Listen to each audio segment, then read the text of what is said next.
Aloha mai kako, mai ke awalao o pu'uloa ai ka pili o ka hevelina mai ke aloha o Honouliuli. Aloha, for those of you who don't know, my name is Kavenna and I'm the Hawaii Pacific Resources Librarian here at the University of Hawaii West Oahu Library. Welcome to our final presentation of Mo'o ʻŌlelo. For those of you who are unfamiliar, Mo'o ʻŌlelo is part of the Big Read Hawaii, which seeks to broaden our understanding of the world and its people through reading, art, conversations, and connections. So we'll be sharing the link to the remainder of the Big Read Hawaii events, as well as a link to post your questions. You can also post your questions to the chat throughout the presentation. So with that, I will turn it over to our speaker for today, Kanaka Maoli artist, Kaiʻili Kaulukukui. Go ahead, Kai. How's it, everybody? My name is Kaiʻili Kaulukukui. I was gonna share a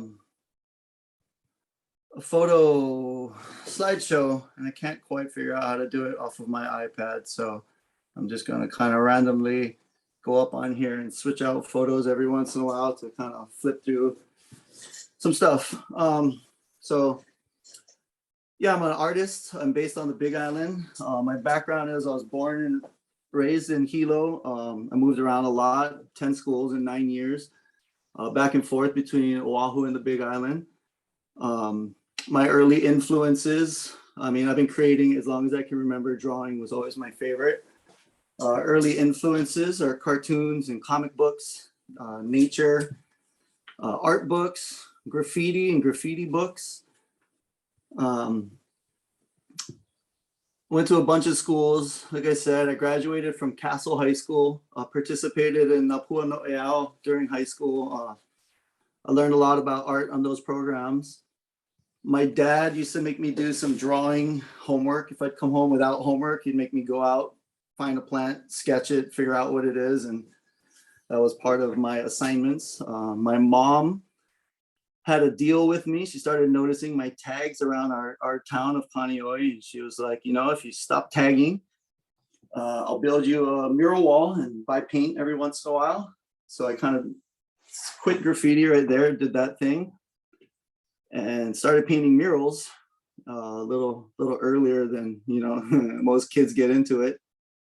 Went to Windward Community College, studied art under Snowden Hodges. Took his atelier. I was in his first atelier, then transferred to the School of the Art Institute of Chicago. Also did a painting apprenticeship with Dennis Morton. That was actually right before I went to Windward Community. So he actually taught me how to paint before I went to school to learn how to paint, which was an amazing experience. After school in '03, kind of came home, got a construction job. Worked for 9 years, continuing to paint and taking night courses. And then kind of came to a place in my life where I was trying to paint at night, working construction all day long, setting tile, doing concrete work. And I couldn't really concentrate to paint at night, and I couldn't really concentrate at work. I kind of wasn't sleeping very well. And I kind of came to, I was reading a bunch of regrets of people online, you know, back in like 2011, when people thought 2012 the world was going to end. They were like posting their regrets. And I read all these old people how regretted how they never really tried what they wanted to do. So I made the decision. I quit my job, started doing art full time in 2012. And continued with my education, even though I dropped out of school. I had a teacher in Chicago, kind of broke down the art system for me. That could be a whole nother hour-long talk, so I'll just leave it at, I never went back to college. And, but I did continue my education. I took entrepreneur classes. I took any kind of art course that was offered, different teachers, different painters, sculptors, kind of learn their techniques, pick their brain a little, learn how they think about art. And that's really important, but also entrepreneur classes and business classes. Art school, they don't teach you about that. Now that I was pursuing art as a career, I took the business end seriously. So I really tried to really tried to learn about how to do all of that, try to do my own taxes, try to run my own books, all that kind of stuff. Figure drawing classes continuously, and like, you know, always trying new mediums. Actually, that's where I met my fiance, in a drawing class that was pretty remedial, not something I would have really hung around for, but there was a beautiful person in there that I kind of felt in my soul I had to talk to. So I stayed in this class, and, you know, I learned a lot. The teacher is a beautiful soul, and she makes wonderful work, and it's very poignant and thoughtful. And I learned a lot, even though the drawing was remedial. There's always something to be learned. So work ethic is an important part of running your own business. You know, you're in charge of you. You're in charge of everything. You gain success or you fail based on your decisions. And, you know, hard work is not inherited. It takes practice. And I'm lucky. I'm glad I worked construction for a decade, because, you know, it taught me how to settle down, you know, get my head focused and work. And that has been crucial to me in my career. You know, because honestly, working construction is hard work. Working for yourself as an artist is twice as much work. I live and I breathe my work. It's all I do. But yeah, there's something to be said for a solid work ethic, and it needs to be built. It's not something that you're born with. You need to figure out how to work through the pain and basically, you know, build it. You got to build that ethic. So, and then also when you're working that hard, you put yourself in a position to capitalize on luck. What I have found in life is that, you know, no matter how good you are at something or how hard you work, a lot of it is luck. And here in Hawaii, a lot of it is who you know. And, you know, who you know, it's lucky. You meet people places. That's just how that works. So, you know, you need to take jobs, work hard, show up. And networking, always schmooze. You know, people say like, I'm not that guy. I don't want to go out.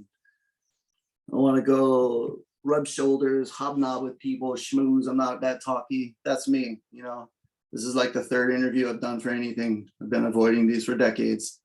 But, you know, you just be authentic, be yourself, be kind, you know, and you just go out and you talk story with people. And it's very important. I always like to mention the movie Robert De Niro. It's about Robert De Niro Jr., the actor, his father, Robert De Niro Sr., who was a painter, and how he just didn't drink. He didn't like to go out. He was very internal, you know, and he made wonderful, beautiful work.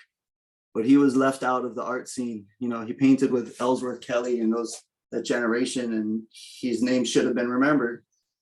But he didn't play the game. And a big part of art as a business is networking. And, you know, as much as I don't like to say it, you know, you kind of got to get out there, schmooze, meet, make friends. And as you run your art as a business, you want to make it legal. You know, you want to get your GE tax here in Hawaii, get your GE tax license. You know, again, take those entrepreneur classes. They'll help you to figure out exactly what you're supposed to do. But do it, be above board, pay your taxes, you know, keep it legal, take all the work you can in the beginning, but don't work for free. You know, you have to figure out your value.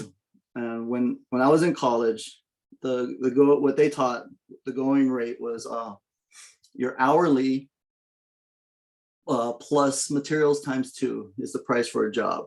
Now, people also do square inch for paintings or square foot for murals. You know, you have to figure out what works for you. When I got out of college in 2003, the standard rate for a student was $15 an hour.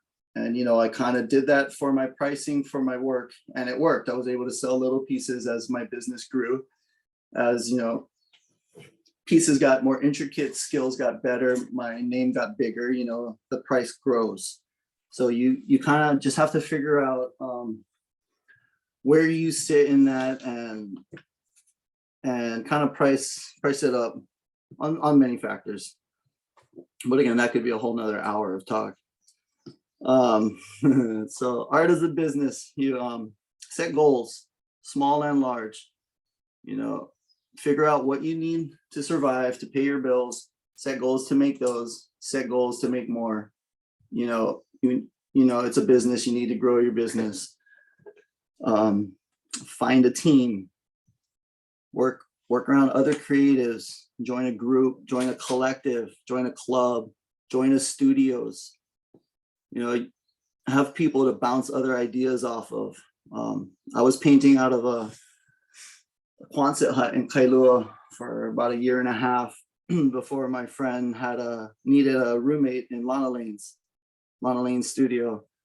So I hopped in there and I was like, yeah, this will be fun. You know, I have to drive all the way to town, but it'll be cool.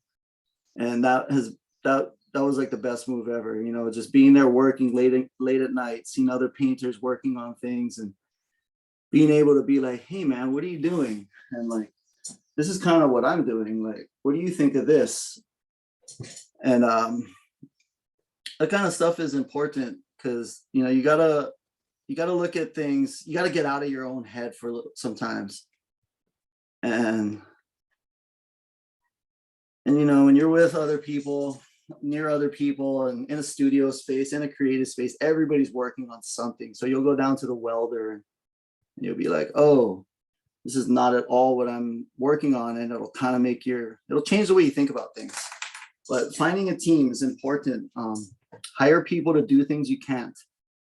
You know, doing your own bookkeeping can get difficult. You know, at some point, if you can afford it and, you know, you can make the money to pay for it, you take that off your plate.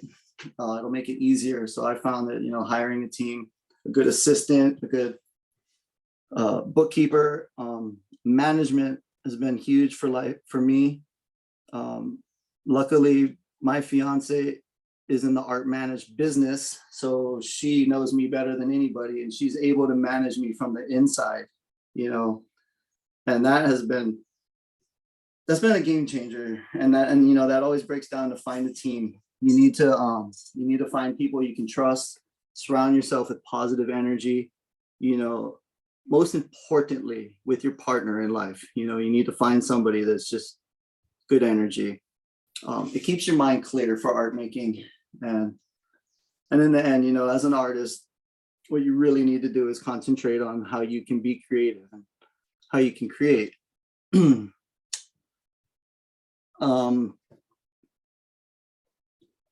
So with another thing I found, put what you can back into your business.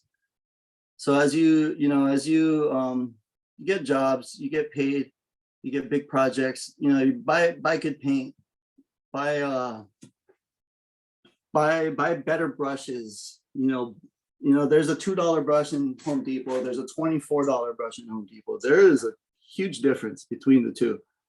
It pays to know the difference and to have the supplies that are up to the quality of the work you want to create. You know, it's that simple. You can't do your best work with subpar materials and subpar paint, especially. So, you know, go ahead and invest in yourself, invest in your business. Take care of your supplies. This is something I learned in WCC, how to properly clean your brushes when you paint with oil. You know, when you paint with anything, super important. But when you paint with oil, if you don't clean them once, they're destroyed, and they're like $13 a piece. You know, like all of that stuff adds up. Take care of your brushes. I still have my brushes from 20 years ago.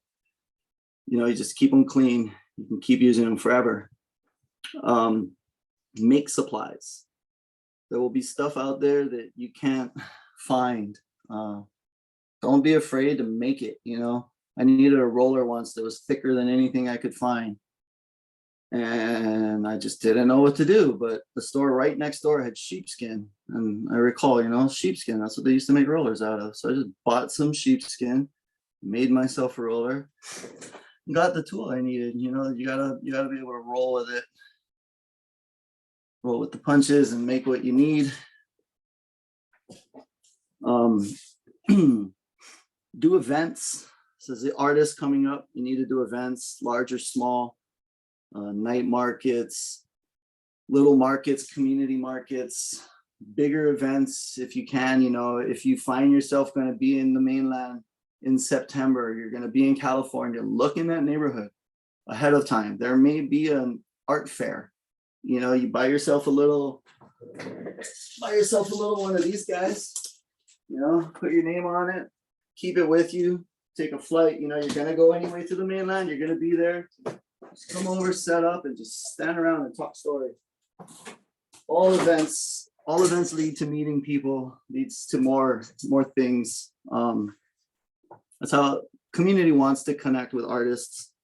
That's how I get a good amount of my commission work, is through events. You know, 6 months later, somebody will be like, hey, I met you at so-and-so. I was the guy with the crazy hat. I'll be like, oh yeah, I remember you. And he'll be like, you know, I want a painting. So all of that stuff kind of adds up. You know, you got to get out there, talk to people. They really, really want to talk to you as you're creating. It gives them insight into the work, and then it makes them want to show it more. You know, then they have people over and they're like, oh, this painter meant this when he did this. And they say it for certain because, you know, they talk to them. They're not just kind of assuming, which generally what art is. You know, you just kind of look at something and make an assumption about it. So try to keep wary of gallery representation.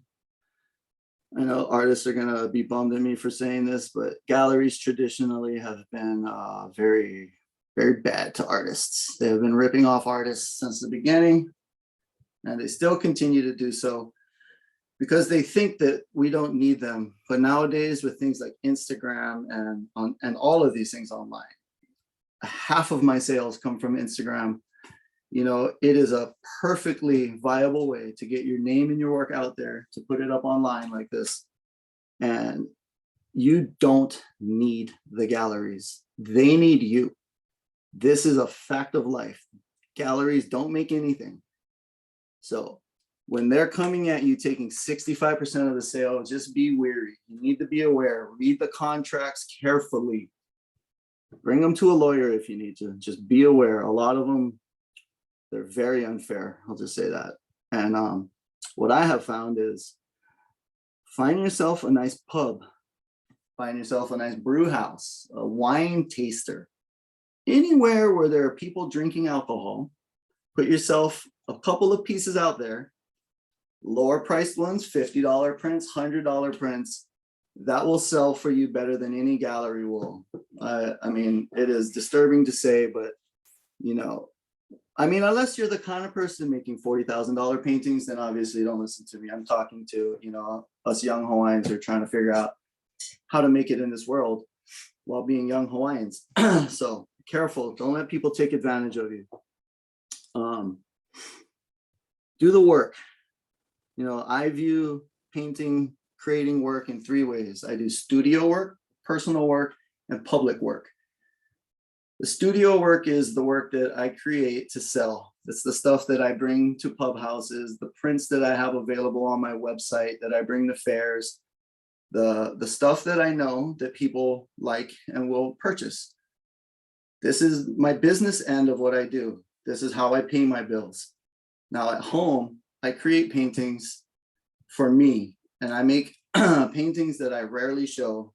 Sometimes on a powwow Hawaii, I'll paint one of my pieces. So if you look back at my powwow murals, a lot of those are personal pieces in there, because that's just a very powerful opportunity. Which brings up the third one, public art, mural art. You know, it's an opportunity to force something into the eyes of the public. You know, nobody's, you know, when you paint a mural, you stick it out there, everybody walking by sees it, period. Whether they want to or not, it's there. And it's kind of a responsibility I see. It's a way to talk to people, you know, and, you know, regardless of your views on nudity, you know, if somebody paints nudity on a wall, I can understand the upset with a community. You know, somebody's like, I'm uncomfortable with nudity, I don't want my kid to see it, whatever. But it is a unique opportunity for me to force my views. So this painting that I have right now, it's a It's commentary on shark finning. And it's just a beautiful shark and 3 kids with shark backpack straps on, you know, and the 3rd kid on the bottom has a paintbrush. Originally in the sketch, he had chopsticks. The very last minute, I turned 2 chopsticks into a paintbrush. You know, I could debate why I did that for an hour, but I did it. But there's something to be said for community work and the responsibility you have creating community work, because, you know, you are forcing things into the eyes of people. So for this responsibility, generally what I do when I paint community murals, whether it be in Hawaii or abroad, I'll research the topic extensively. I read everything I can find. It takes me weeks generally to research a topic and to create an image. You know, I need to dream on it several times, and I'll create an image, and then it's kind of my responsibility to make sure that the neighborhood I'm putting it in is in a position to accept this particular, you know, this piece of art, this message. Sometimes it's a little underhanded. You know, I've been in a community that is fishing a particular animal out. And they're just known for this, you know, in Bimini, they're known for their conch. And scientists say in 10 years, there will be no conch. And how do you tell a community that that's like their main tourist attraction, really, the conch bowls and their beers on the beach? That's what they're known for. How do you go in there and tell them, oh, you guys need to stop selling conch? You can't tell people that. So what you do is you paint, you know, you try to bring awareness. This beautiful woman who owns this conch stand that I painted this conch on, you know, like I never went to her and I was like, you need to stop. You know, I just never said that. I just painted it and I was like, I love your community. Thank you for letting me paint, you know. And it breaks down to this drippy style I do. It inevitably makes uncomfortability. It makes you uncomfortable. It's a lot of different things. I've had people say, oh, it rained on your mural, it ruined. Oh, is that shitty paint? Oh, it looks like tears, you know, like all of these things. You know, there's a reason for it. And like, it might be tears, you know, but anyway, that's the importance of public work and research and accuracy. You know, I don't want to just go into here and paint a giant heart with a conch shell in it, you know, like there's things that you need to realize about where you're painting and what you're painting. And if you're doing it publicly, I believe it's our responsibility to make sure that that's pono. And then that being said, of course, there's always artistic license. You know, you paint whatever you want. I love it, paint it. So beyond studio work, personal work, and public work, it's often a time for collaborative work. It's collaboration with other artists, which is the most fun. You know, you sit around with somebody, you kind of talk story, you get an idea of what they think they want, you get an idea of what you want, and then you kind of mix it up and look for a happy medium there. And then you execute it, you know, and then you come together and you paint something that neither one of you would have painted alone. And so this is a collab I did with Solomon Enos. And if you know his work, well, I guess I should say, if you know him, you know how heavy he is and how heavy his work is. So, you know, collabing with him on this for a week, I will say was, you know, a very, very heavy experience for me and nothing I would trade for anything. And, you know, I try to do it as much as possible. If I'm on a powwow event and they're like, hey, will you collab with somebody? My answer is always yes. I've never been like, oh, our styles won't match. Like the more our styles don't match, the better. It's just kind of how art works. And so do it often, watch what other people do. You know, other painters paint different. We all kind of have our own styles. We have our own techniques. Watch what people do and learn from it. That's kind of how I grew. Just watch, listen. Yeah, be a sponge. Some energies work better with others. Sometimes sometimes that collaboration is just not meant to be, and you got to know when to say aloha, thank you, and walk away. You know, luckily I've never had to do that, but I have seen collaborations fall apart, so I know it happens. Try to do volunteer work. This is another important thing, I think. Do your homework on the organizations. Listen, always listen, observe.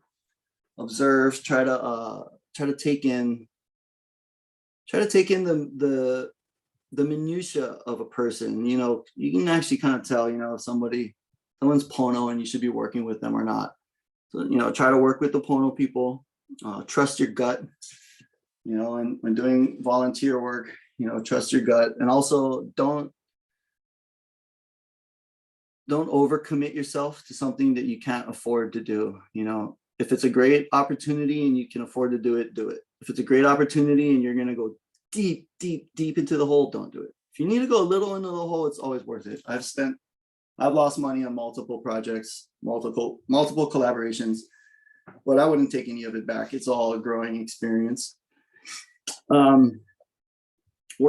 Take work abroad. Work abroad as much as possible. Travel.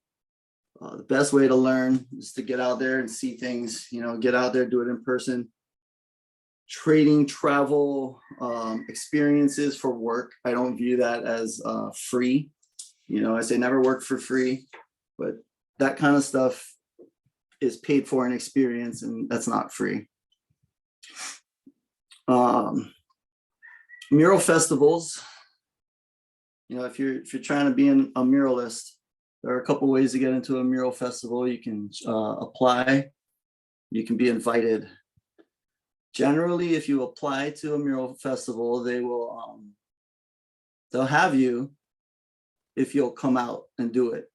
So, you know, you fly yourself to wherever it is, you put yourself up, they'll generally give you supplies to paint, but that's about it. So, you know, if you're in Detroit and there's a mural festival at that time, you know, ahead of time, go ahead and apply for it. If you want to spend money, you know, you've been saving money and you would love to go out, apply for a bunch of them. It's a common thing to do a mural tour, you know, apply to 20, get accepted to 10, and plan your trip around the United States based on the dates. You know, that's a cool way to get out there and meet people, do a work. It can be a little hard because you know, you're probably not getting paid, so you're kind of out there funding yourself to this thing. I haven't really applied.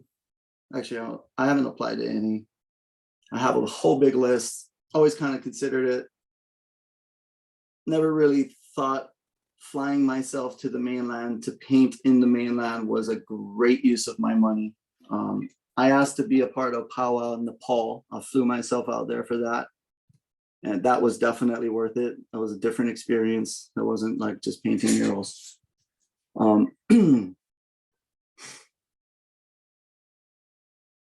I got invited to a couple mural festivals, or not festivals, I got invited to paint in China, which luckily I knew a couple artists that did it, or I would have thought it was a scam, and they let me know that it was legit. So I ended up going through with that, which was an amazing experience. I got to paint in Hungary on an invitation for a Lego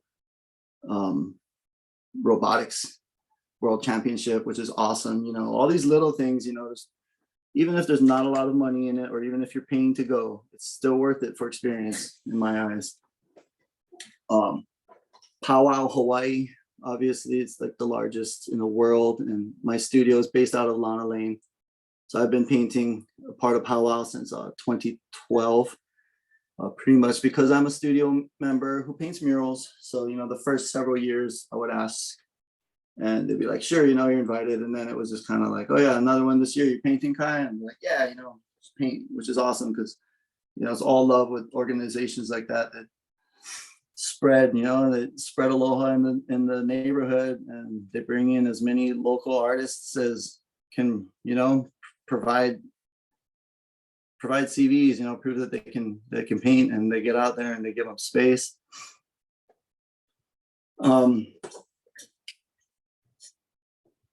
I also I'm an ops manager with an organization called Pangea Seed Foundation, which does seawalls, murals for artists, which is another massive mural festival that takes place all over the world.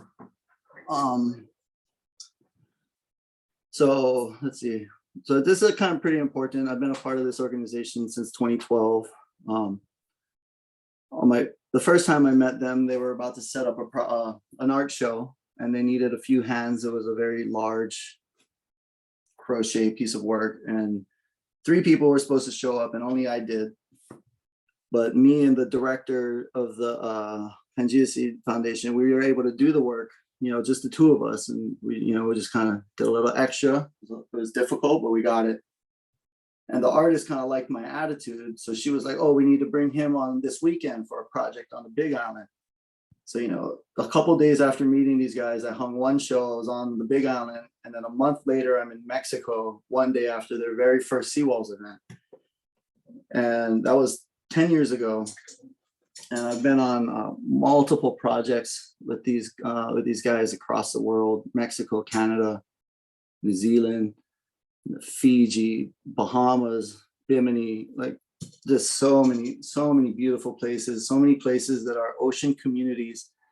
And what they try to do is bring, bring attention and bring these large scale street murals into these small towns that just need a little reminder about, what's happening.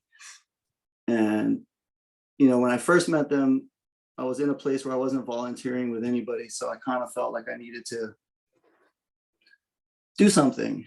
So, I kind of jumped in with that. And well, after 10 years and multiple projects, and the artists that the collection of artists that they use on these projects are the artists that I read about, that I've been following for years, and now through these projects, I'm actually like friends with these people now. And that's all from, networking and getting out there, doing the art, keep true to your art, keep true to who you are, and just kind of kept working. And yeah, so always networking. That's what I've found has been very important. Back to the point of this is all of that traveling and networking with different artists across countries and different oceans, and we all are the same. I swear, people are the same. And if you're a creative and you have this certain energy in you, it's undeniable and it's unchangeable. So like for me, being a Hawaiian in this world, in this art world, coming from Hawaii, being a part of a world, and then going home to Hawaii, it's I view it as like my kuleana to bring a specific energy, to bring aloha, basically. It's kind of a cheap way to say it, bring aloha, but to bring aloha across the oceans to these communities that not only deserve it, but maybe they don't experience it. I guess I should say, a lot of places like New Zealand is not one of those places. New Zealand was dripping in aloha, but I've been to places where I've seen with my own eyes somebody finish a Coke can and just smash it on the ground. And by the end of the week, talking with this person, they'll take the step to put it in a trash can. And all of that, like little steps, kind of, it all pushes forward. And what I view as a Hawaiian artist, right? So I did tattoos for a few years. I've tattooed friends and family, never professionally. I've studied tattoos in my work. I've studied basically any petroglyphs, kapa patterns, anything that I could deem to myself as visual arts in Hawaiian culture. I've studied it all. And I have found to myself, this is something I came to very young when I was developing my style, is that what makes me a Hawaiian artist isn't the fact that I will necessarily throw triangles through, or like particularly in this piece, have a moon phase through, like, you know, it's not really a phase, it's just one moon scattering, but you know, it's like that could be taken as traditional layout or not. And for me, as a Hawaiian artist, I kind of found that, you know, we need to create the art that we're creating as Hawaiians. And what makes it Hawaiian art is the fact that you're making it. It doesn't need to be Polynesian in aesthetic, basically, is my thing, you know. So this is something I painted in St. Croix. And it's a very Hawaiian themes. It's the same sharks, they're the same octopuses there, they're the same turtles there. And, you know, like, this is a Hawaiian mural, but it's in the Bahamas. So anybody who's from Canada is drinking a beer on that little bench, they'll be like, oh, this is a Bahamian painting. And they're like, sure, yes, it is. And it is a Hawaiian painting, you know, like hopefully they'll read this long Hawaiian name on the bottom right and be like, huh, what's a Kaulukukui? And look it up, you know? And then that kind of expands, you know, so that expands the aloha moving forward. But while you're there, you know, like, this is a brewery. I made friends with everybody there. You know, luckily I'll enjoy a nice beer. So, you know, they loved me there. Anytime someone's like, try this new beer, I'd be like, okay, you know. So I had great conversations sitting out there working with people, and you know, again, it's all networking. It's who you know, it's how you treat people. Best 2 words I could ever think of is be kind, you know. So I actually wrote networking twice in here because it's important. And finally, my experience running operations for mural festivals. So with Pangea Seed, I do the operations for all the other painters. I ensure that the walls are prepped, cleaned, buffed, that the paint is sorted, mixed, that the proper lift is in front of the proper wall, and that the artist using it is properly skilled and comfortable. Because, you know, I love this job. And I love all the artists that create out there. You know, you're doing it, I love you for it. But a lot of them kind of don't know what they're doing. And when I ask people one-on-one, are you comfortable on this lift? Often the answer will be no.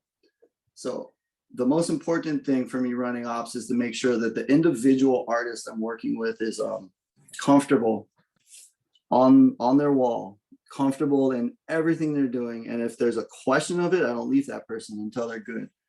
So running operations on a mural festival, I have found, is make sure that supplies are good, everybody's safe, and that, you know, artists are happy. And if that means bringing ice cream, you know, sometimes my job is to go to the store and buy ice cream and water. Sometimes it's go back to the hotel and get a phone cord. Like, that kind of stuff happens, and whatever keeps the artists moving forward on these big projects, you know. That's kind of what in the last few years my has been an increased importance in my career, this operations management role, you know, because ultimately it's a lot of safety concerns. And at the end of the day, when I look at a Seawalls mural festival with 20 brand new murals that are like 7 stories big, and I can honestly say, you know, I helped curate that. I was a part of that. On top of being able to paint, you know, I'll always get out there and paint as well. Because there's no fun if you can't go paint. And oh, and then also, for as far as murals, anybody here for some mural advice? What I always say, what I've always said is, you really need to do an apprenticeship with a house painter. If you want to paint murals, do an apprenticeship with a house painter, because the skills you'll learn they're valuable. You can't replace that kind of thing. So that's always kind of my advice for mural painters. And then again, so as far as, you know, work, take all opportunities, get your name out there. Don't work for free. Figure out your worth. Get your name out there. Paint, put your work out there. Get out there and meet people. And slowly, and surely you just keep doing what you're doing. People will catch on to what you're doing. And, I have many friends in Hawaii that are artists as well. I'm proud to say in Hawaii, I know at least 20 solid artists. And if all 20 of us apply for the same job, I see that as a win. Then the community is like, whoa, we should consider doing more art. There's a lot of artists out there. And if I lose a project to another contemporary, like that's good, good. Because ultimately, if your aesthetic's not what they wanted, you don't want to be putting art there anyway. So, you share the space. I've had murals of mine painted over by homies of mine, and that is great. I got paid when I did it. They got paid when they did it. That's life moving forward. So I would say, have a good attitude towards other artists, keep it positive. We're all in it together. There's a saying, rising tide raises all ships, and that is true. There's a job out there that I'm qualified for that somebody who has a more illustrative style is not, and there's a sign painter friend who's going to get work that I'm not going to get, and that's fine. And we need to kind of realize that, we're all in the same canoe here. We're Hawaiian, we're Kanaka. Even if we're not Kanaka, we're living in Hawaii. And even if we're not living in Hawaii, this is really just, this kind of talk is just me explaining how I kind of got it done, how I think I did it. I'm not rich in any means, but I have been paying my bills now. I don't owe any money. So I feel like I'm making it in the art world. It's been a fun ride for me. It's been super interesting. It's growing. I've met my heroes. I've gotten stickers in my hand by Obey. He's a rad dude. I cheers the beer with people. It's like I meet these people that I never really considered Beeple a hero. I've loved his work for years, but Obey, I looked at his work when I was just a kid, and that was huge for me. So, to meet these artists and to work on projects with them, and I mean, there's just too many to name. It's the one takeaway that I could give based on how I made it. Actually, and I don't even consider myself making it. I mean, let's be honest. I sell paintings enough, to pay my bills and to create art. And to me, that's making it. So however you take making it, you can forget that. My making it is I live in Hawaii. I grow a lot of my own vegetables, harvest my own eggs. I make art here in my home and out of a studio in Kaka'ako. And yeah, so basically, I think, if you want to make art, make it. For me, it really helped me to quit my job, to get that focus. And I'm going to say right now, I tried for a decade to paint while I was working. So I didn't take that lightly. I know it's an impossible task to tell somebody to quit their job and just do something else. But basically, that's what worked for me. And yeah, I think that's about it. Are there any questions? Yeah, we have a question here. What advice would you give to young artists whose parents don't support their passions? Ooh, that's all right. Well, I mean, I guess it depends on how young we're talking. If you're a little cakey, and if you're under 18, let me put it this way: if you're under 18, you kind of have to stay in school. You have to do what you want to do. But all I can tell you is to never stop. Don't stop. We were all artists, and school teaches art out of you, teaches creativity out of you. I mean, I hate to say that, that's just especially here being in a school talk, but what I have found in elementary school and intermediate and high school, they teach creativity out of you. And if I didn't You know, I find my old notebooks and they are just covered in drawings. I just never stopped drawing. And, you know, when I was 18 years old, I did not even know that being an artist was a real job. I thought that was something that people did in the Renaissance, something that you read about in books. And it was actually my apprenticeship with Dennis Morton. And he sat me down and he was like, Kai, you're an artist.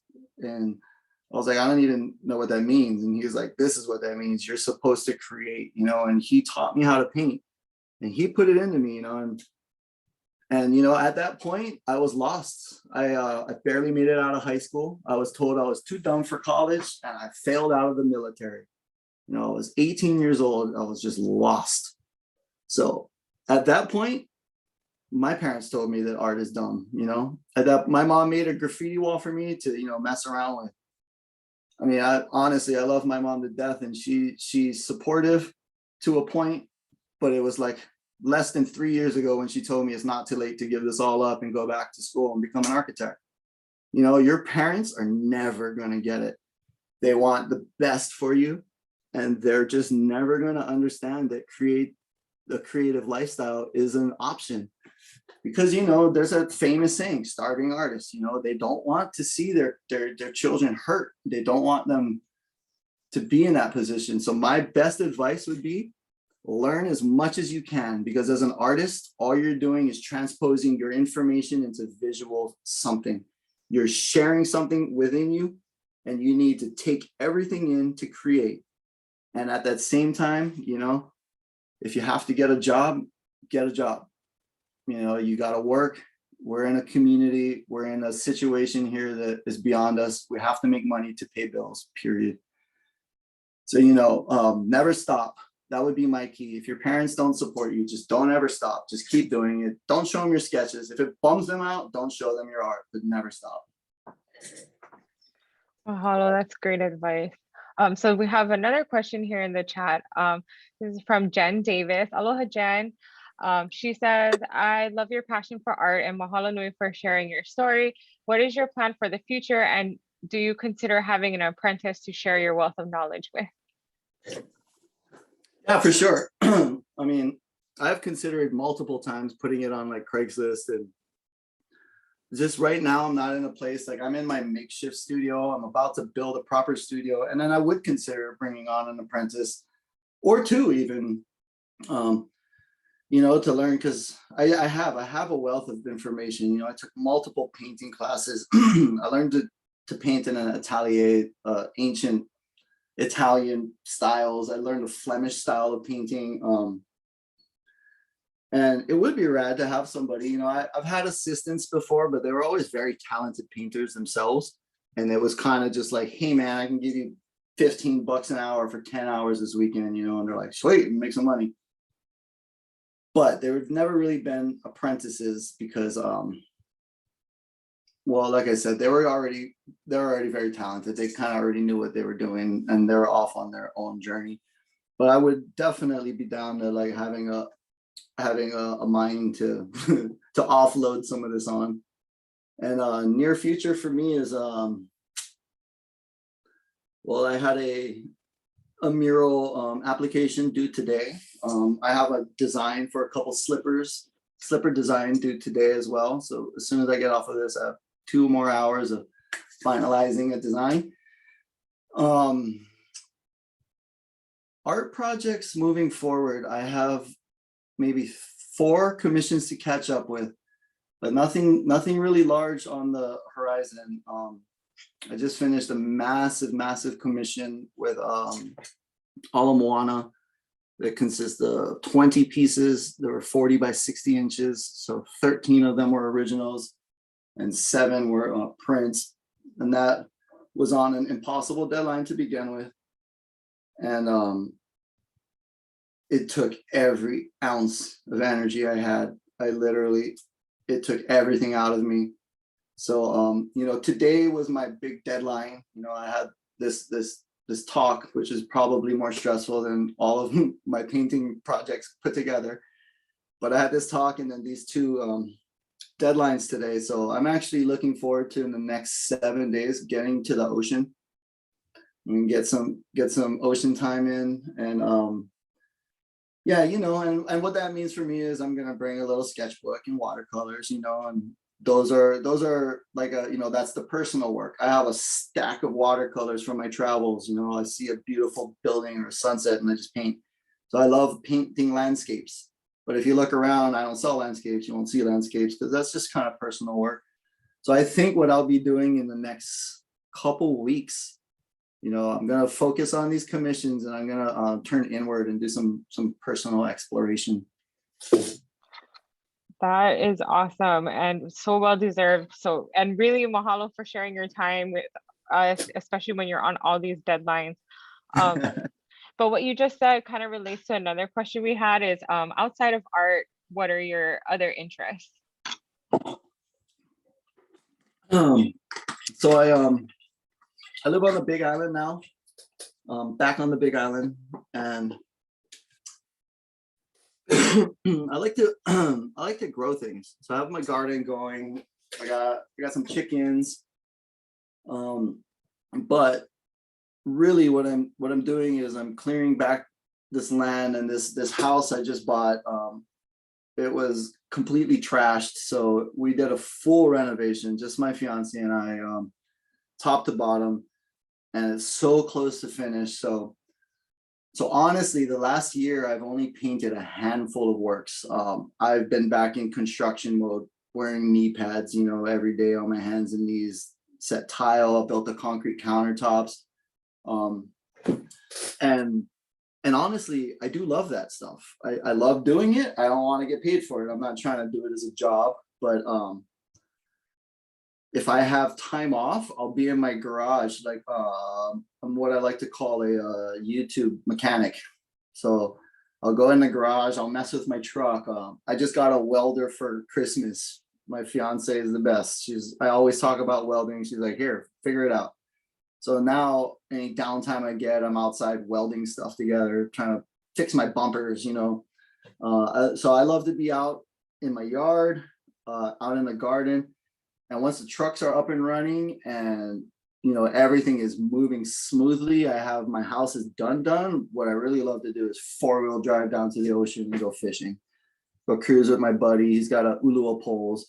I am not that big of a fisherman like he is, but I just love to get out there, cast the line, stare at the ocean. The ocean runs through my veins.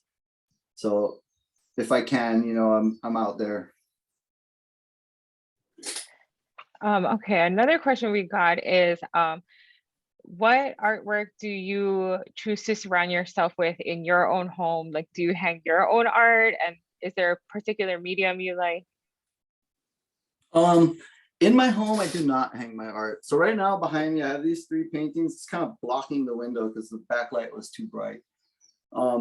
In my home, I hang my collection. So before Dennis sat me down and was like, you are an artist, I started buying prints. I'd be like out somewhere and somebody would be like a $20 cool, like it started with those spray pieces in like San Francisco. They lay a bucket down, they spray it, and anything I could get my hands. If I had $10 and it was $10, I'd buy it. I would get it home, and that was it. That was my favorite painting. So it's anything that I liked. And over the years, like when I was working construction, I was paid well. When I left construction, I had not a cent. I spent everything. So I bought tons of art. So right now I have this flat file behind me, 2 drawers, and the biggest flat file on the bottom is my collection, and it's just stacked. I would say 500 pieces of art that it's already way too many to put in my house. But again, like when I moved from Oahu a couple of years ago, I had to pull everything out of the frames and package it to ship. So I don't have anything on my walls right now. But basically what I like to hang is art that I love. And that kind of ends up being a lot of the time it's friends of mine. I'll be at a show and they'll have a painting that's like $200. And in my head, I'm like, that is grossly underpriced. I'll buy that painting. And then if it's a painting that I absolutely love and it's like $2,000 and I can't afford it, I'll buy another painting that night because that other painting will remind me of the painting that I wanted. So it's just like, if it were up to me, I would have gallery style painting next to painting on every square inch of our house. But luckily I live with somebody who keeps me balanced, and so we have a bunch of beautiful work. It's hard for me to even name artists. I mean, it's just tons and tons of work. Okay, I think we have time for one more question. Could you share a little bit more about your work in the communities of Hawaii? I know you did that big mural with Pahoa High School or intermediate in high school, and that looked like a really cool project. Did the keiki get involved with painting and helping you design? Yeah, so that particular mural that's called, oh shoot, I can't remember what it's called right now off the top of my head. But the point was resilience. So it was with the high school and the intermediate students of Pahoa Intermediate, and it was like a year after the volcano came through. And the goal was, the topic was resilience. So they all kind of wrote down what they thought resilience was. And then I spent 2 days, full classroom days in a classroom with each period talking about it. And it was funny because they all wrote a bunch. And then when I'm sitting there with them, I'm like, so what do you guys think of this? And it's just crickets. I'm like, so which kind of animals were displaced? And it's just crickets. I'm like, so what's an animal? Crickets. I point at a kid, I was like, do you have a pet? And they're like, cat. I'm like, cat, all right, that's an animal, guys. And they all kind of giggle. I'm like, all right, let's get into this. So I sat there and I talked story with them for 2 days. And then I went home for 2 days, and based on everything that they had talked about, they were like, oh, the pua'a, the pueo, the io, all these fish, all these different things. And then I came up with that design. I'm actually trying to find it right now to share the screen. I came up with the design, and then we got a lift donated and a bunch of the paint donated. And when I started on it, the students were able to take off a class. So it was like whatever, not even just their art period. It was awesome. They would let them like take off a math class. So of course I had like 15 students out there once they figured out they could get out of whatever class they were in to come paint. I can't find it. So I had a bunch of kids out there, and I couldn't put them on the lift. So I would set them up across the bottom. There it is. Okay, thank you. And and then all of a sudden I couldn't keep them quiet. There was crickets in the classroom, but out on the wall they were laughing and talking and sharing paint, and it was just really cool to see how art can do that. And they were like kalo. So the center is ohia. It's an ohia tree. And it's like the lava, the smoke heart actually represents a kalo leaf, and the ohia dropping down into that water ball on the bottom. It's like, it is a kalo, and there's all this different kauna that went into it. And then this one kid was like, oh, I was the one that wrote Opihi. And I was like, cool, and he's like, I see the Opihi. I was like, yeah. So it's like, those are the ones. Those are the best ones. There's a really great organization out there, ʻŌlelo Murals, and I think there's another one as well that does this in schools across the state. And like the art teacher there was like, man, there might not be art next year. It's crazy. Like, she's like, I'm leaving and they can't replace, like, there might not be art in school. So she's like, these kinds of projects are so important. And I was like, yeah, absolutely. Like, it's cool. And now they can drive by, and I let them know, I'm going to sign my name, but this is your guys' design. You guys realize this, right? And like, so now they drive by and they take ownership of that. They own that piece in their community. But yeah, That's an awesome story. I definitely know what you're talking about with the blank stares. We still get them at the university, so I totally understand. But anyway, we're just at the 2:00 hour, so I'd really like to mahalo you again for sharing your time with us, especially knowing how busy you've been. For everybody who's attending today, please fill out our evaluation form, which we've shared in the chat. You could win a copy of An American Sunrise, Nāneke Kubo, Volume 3, or Living Nations, Living Words. We'd also like to share that although this is the last installment of Mo'o ʻŌlelo, there's actually one more Big Read Hawaii event happening tomorrow. So we've shared the link to register for that. It's called ELA, Earth Day Nature Writing Workshop. So you can go ahead and register for that, and the link is in the chat. So again, mahalo to all of you for coming. Mahalo to all of our speakers, and e malama pono kākou.